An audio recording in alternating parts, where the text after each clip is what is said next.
Hey everyone, so what I have is this giant box thing in front of you is the ANYCUBIC Chiron, I'm not sure how to pronounce it, but I'm going to go through the unboxing, assembly, and setup of this thing. So we'll just get right into it. This is a very heavy box, by the way, so let's see what we got. So seems pretty well packed. You actually do finally get to see the scale of this thing. So just like their other printers, they do pack some filaments in there. That's full 1 kilogram roll. So here we go. Let's see. Make sure I'm not snagging on anything. I think it's actually all wrapped together, so we're just gonna cut this really quick.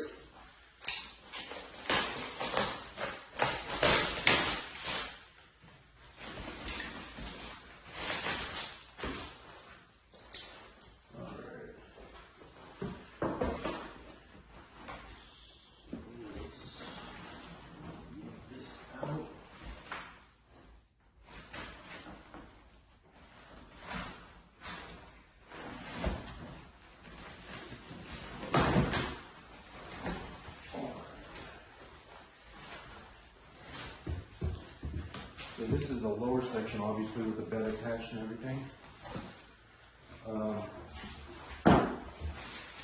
They did a pretty good job of securing everything, so it's not shifting around. We've got a few pretty large zip ties on there. So keep the bed from rolling back and forth.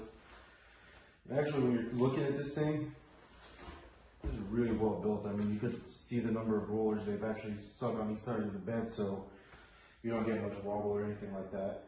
The steppers actually look like they're slightly more heavy duty than your standard steppers. We'll get more into that once we get into the assembly. So that's the base section. We're going to set this aside.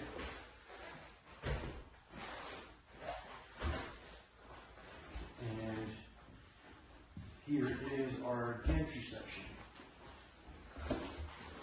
There you go. Looks like it's actually going to be pretty quick and easy assembly.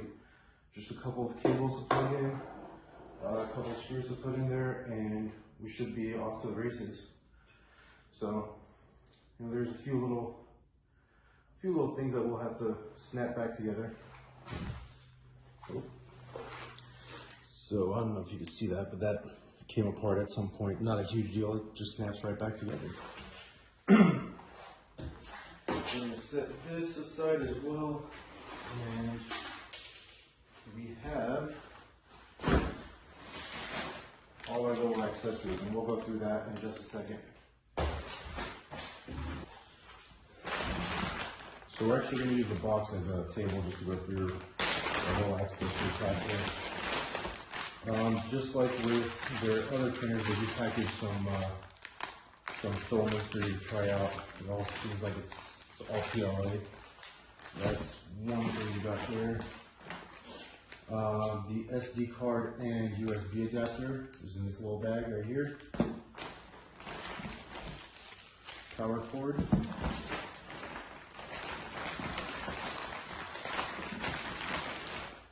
We've got rollers, screws, plates. I'm sure that's to make the two halves of the printer together.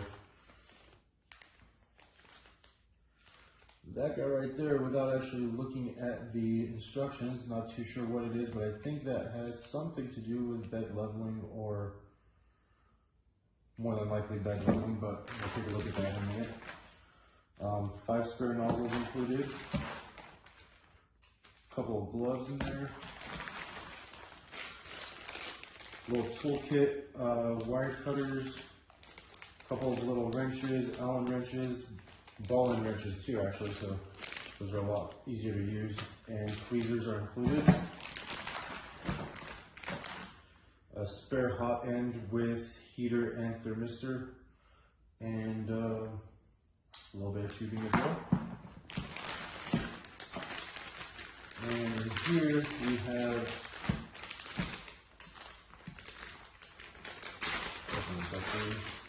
little spatula for removing rubber frames, USB cable, and what I'm going to guess is also the filament holder right there. And we've got our quality control has passed, so we've tested this thing. Oh, forgot to mention this. They do include some nozzle cleaning little needles in there.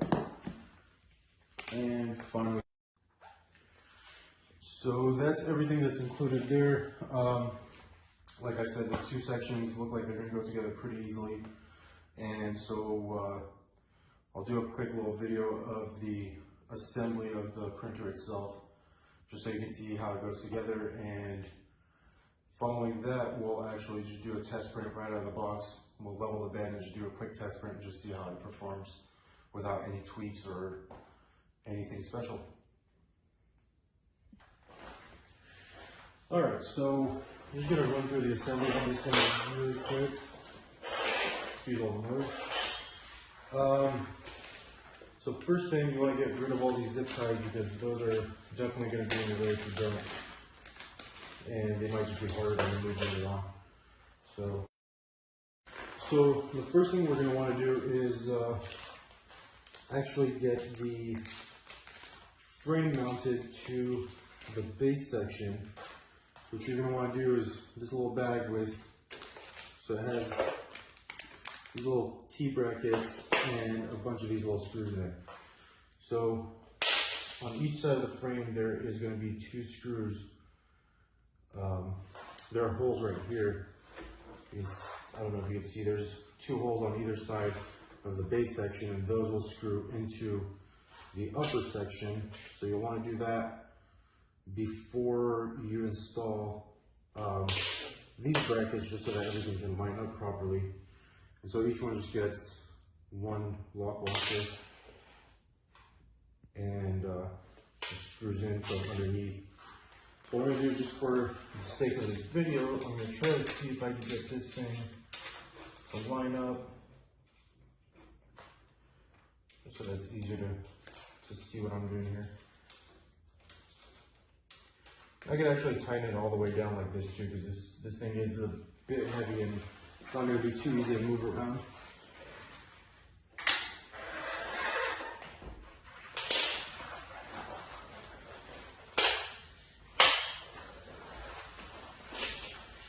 Alright, now that we have those screws tightened, we're going to install these T-brackets. And just remember, when you're tightening any of those screws down there, you are going into aluminum, so you don't need to be super tight. On these, you can crank down a little bit more because it is steel. They're going to actually attach to these little nuts over here. So there'll be one on each side, and they're going to sit right in there. And that's going to be one of the other Allen wrenches. You just got to find out which one. And that size is included as well. So all you got to do really with these, seems kind of counterintuitive, but if you wiggle it in, they will just pop right into place because those nuts are meant to, because that didn't work out so well. These nuts are designed in a way where they should slip into that track and kind of turn themselves so that they align and lock in place.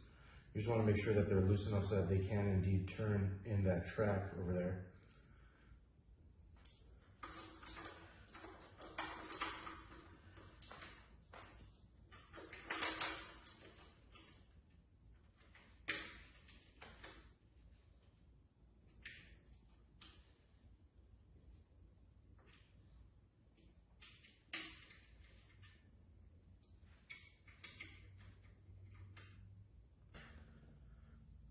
All right, so now we got the little T-brackets in there. Those are just our stiffeners.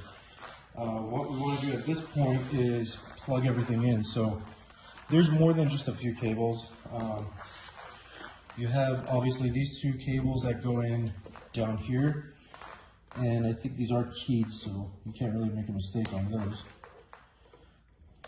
So those will pop in right there. And we have See if we can get you a shot of this. A couple more cables back here. So there's this one for the stepper, which will plug in right in there. And then we have the second little wire. If you come around and look at this, that goes into our limit switch there. So that will just plug right in. That's that. And same thing on the other side.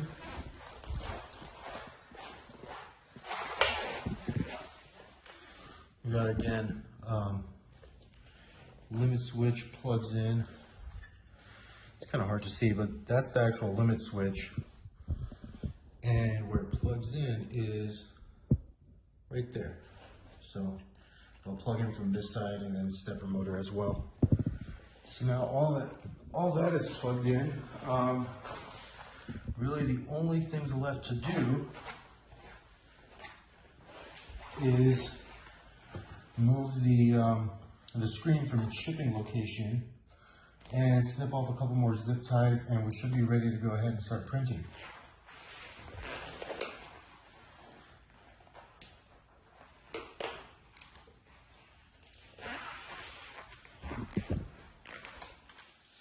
So to relocate the screen right here, you're just going to grab your Allen wrench, take these two screws out of it.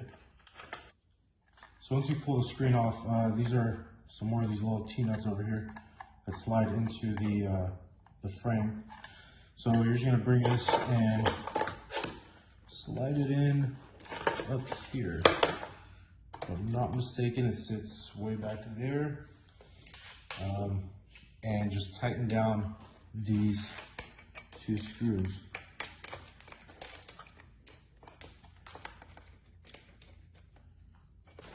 So that's all you need to do. The screen's mounted, it's good to go. I'm gonna tuck this wire in just so that it's out of the way, but it won't be contacting anything. So the last little bit is just your filament holder, which again will take a couple of those, couple of the little T-nuts over there. You'll mount it wherever you see fit, somewhere along this rail. And I believe actually we're probably gonna go somewhere back here just so that it's in line with the extruder. First thing you wanna do is just assemble these two sections. So clearly it's gonna sit up here like this, and you'll have this piece sitting there to actually hold the spool. And looks like we're gonna go, yeah, probably back here somewhere. So let me just give you a wider shot. So it will probably be somewhere along the back over here so that our spool actually lines up with the extruder as much as possible. So once you have this all assembled, 2 screws in there, 2 T-nuts and 2 screws in there. Same thing, just slide into the rail and tighten down your screws. And all the fasteners for the spool holder are actually included in one little bag, so you don't have to go searching for them. They do include a few spares, so don't worry if you have spare screws laying around. Get that nice and tight. And once you do that, that is actually the end of the assembly process. So other than that, we'll fire this thing up and see what it does.